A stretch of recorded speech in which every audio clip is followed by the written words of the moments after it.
Shirika la Hope Life limeanzisha mchakato wa kuwezesha wajane kote nchini kwa kutoa mafunzo na msaada wa kisheria dhidi ya dhuluma za kijamii kwa wajane.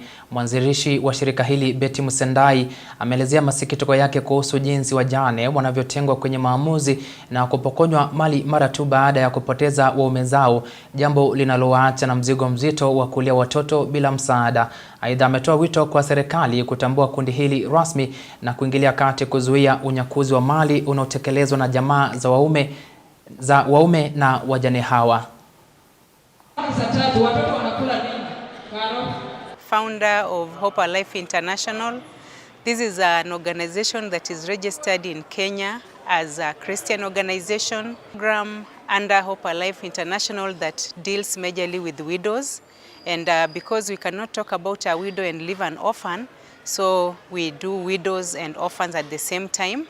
We look at the challenges the widow faces and we realize that these challenges are similarly the same. It doesn't matter whether a widow is a Muslim or a Christian, they face same challenges because they both have lost their husbands and they are raising their children alone. So that's why we decided to bring all the groups together, Muslim and Christian, so that they can work together in these challenges. They can form a support system. We want a widow to be known.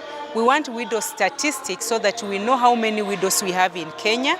We want everybody who comes across a widow to be able to help them stand on their own, to be able to empower them financially. Tunasema usijihurumie kuwa mjane. Kuna wakati wa kuomboleza, ukishaisha rudi ndani ya moyo wako, jiambie inawezekana. Mimi ni kiongozi ya wajane, sio Nairobi County peke yake, Kenya mzima.